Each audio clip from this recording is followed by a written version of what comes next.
রূপার গায়ে হাত তুলতে গিয়ে এবার সুদীপার কাছে ধোলাই খেলো গায়ত্রী। অনুরাগী ছ ধারাবাহিকে দেখা যায় আদিত্যর কথাই শেষমেশ রূপাকে নিয়ে চৌধুরী বাড়িতে যাওয়ার জন্য হসপিটাল থেকে বেরিয়ে পড়ে সুদীপা। তবে বুঝতে পারে যে গায়ত্রী চৌধুরী কিছুতেই রূপাকে ও বাড়িতে ঠাঁই দেবে না, রূপাকে কোনো মতে আশ্রয় দেবে না। গায়ত্রী চৌধুরী এটা অ্যালাউ করবে না। গায়ত্রী চৌধুরী যেমন মানুষ তাতে উনি প্রচন্ড খেপে যাবে।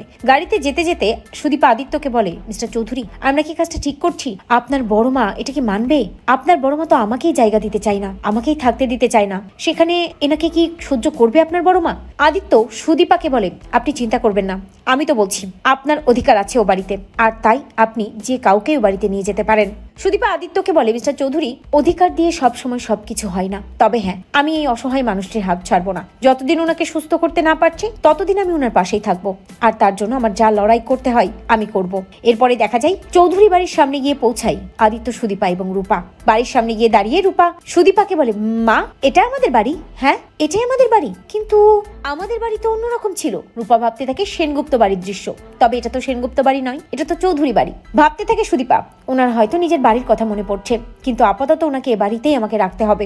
এরপরে দেখা যায় যে রূপাকে নিয়ে চৌধুরী বাড়ির দরজায় গিয়ে দাঁড়াই আদিত্য সুদীপা। যখনই রূপাকে ভেতরে ঢুকাতে যাই গায়ত্রীর সামনে এসে দাঁড়াই। গায়ত্রী চিৎকার করে বলে, দাঁড়াও, কোথায় আসছো? এই বাড়িতে তোমারই কোনো জায়গা নেই, আর তুমি কিনা একটা পাগলকে এই বাড়িতে নিয়ে এসছো।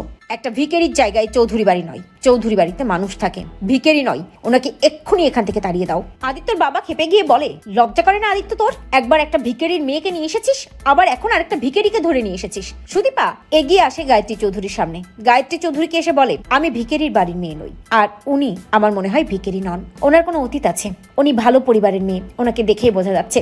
তবে যতদিন ওনার স্মৃতি না ফিরছে ওনাকে নিয়ে আমি অন্য কোথাও থাকবো, আমি এই বাড়িতে থাকবো না। এই বলে সুদীপা রূপাকে নিয়ে বাড়ি থেকে বের হতে যায়, কিন্তু আদিত্য আটকায়। আদিত্য সুদীপাকে বলে, না সুদীপা, আপনি কোথাও যাবেন না। গায়ত্রী চিৎকার করে বলে, আদিত্য, তুমি কিন্তু বাড়াবাড়ি করছো। ভুলে যেও না আমরা বিপ্লবী অভয় চৌধুরীর পরিবার, আর এই পরিবারে যে কারো ঠাঁই হয় না। সুদীপা হাততালি দিয়ে গায়ত্রী চৌধুরীর সামনে এসে বলে, বাহ, ঠিকই বলেছেন, আপনারা বিপ্লবী পরিবার, তবে আপনাদের আচরণে বিপ্লবী পরিবারের কোনো লক্ষণ নেই।